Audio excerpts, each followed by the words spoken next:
बिस्मिल्लाहिर्रहमानिर्रहीम। अस्सलाम वालेकुम। कैसे हैं आप सब? उम्मीद है बिल्कुल खैरियत से होंगे। आज मैं आपके साथ बीफ पोटैटो डम्पलिंग की रेसिपी शेयर कर रही हूँ।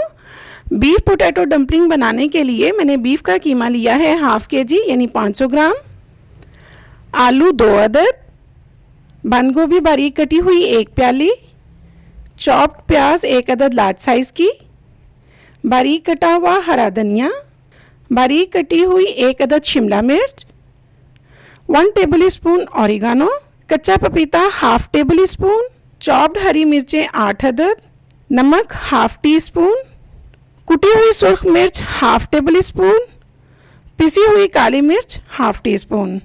इन स्पाइसेस को मैं आलूओं में ऐड करूंगी। वो स्पाइसेस जिन्हें मैं कीमे में शामिल करूंगी उनमें शामिल हैं नमक 1 टीस्पून, कुटी हुई सुर्ख मिर्च 2 टीस्पून, पिसा हुआ गरम मसाला 1 टीस्पून, धनिया पाउडर 1 टीस्पून, जीरा पाउडर हाफ टी स्पून, लहसुन पाउडर हाफ टी स्पून, अदरक powder half tea spoon, cheddar चीज 1 प्याली, मोज़रेला चीज आधी प्याली। सबसे पहले मैं कीमे में तमाम स्पाइसेस, हाफ चॉप्ड प्याज, थोड़ी सी बारीक कटी हुई बंद गोभी, हाफ बारीक कटा हुआ हरा धनिया और चॉप्ड हरी मिर्चें, कच्चा पपीता डालकर अच्छी तरह से मिक्स कर लूँगी।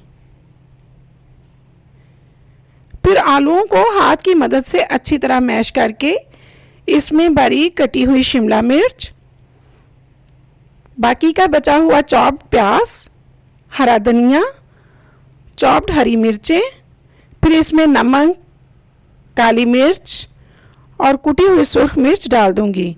साथ में मोज़रेला चीज़ भी डाल दूंगी और अच्छी तरह मिक्स कर लूंगी। अब एक सांचे को 1 टेबल स्पून कुकिंग ऑयल से ग्रीस कर लूंगी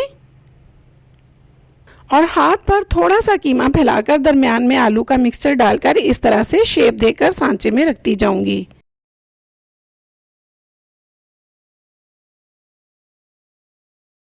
फिर तमाम डम्पलिंग्स पर चेडर चीज डालकर ऑरिगानो स्प्रिंकल करके ऑलिव से गार्निश करूंगी।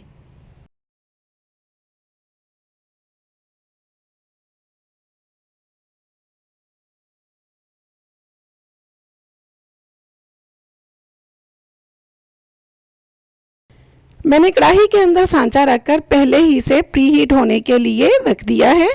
आंच आपने बहुत ज़्यादा या बहुत कम नहीं रखनी, बल्कि उतनी ही रखनी है जितनी आंच पर हम केक बेक करते हैं।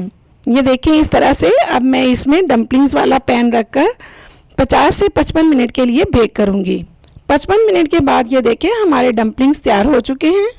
ये डम्पलिंग्स मैंने कढ़ाई में बेक किए हैं और इन डम्पलिंग्स को मैंने ओवन में 180 डिग्री पर 40 मिनट के लिए बेक किया है।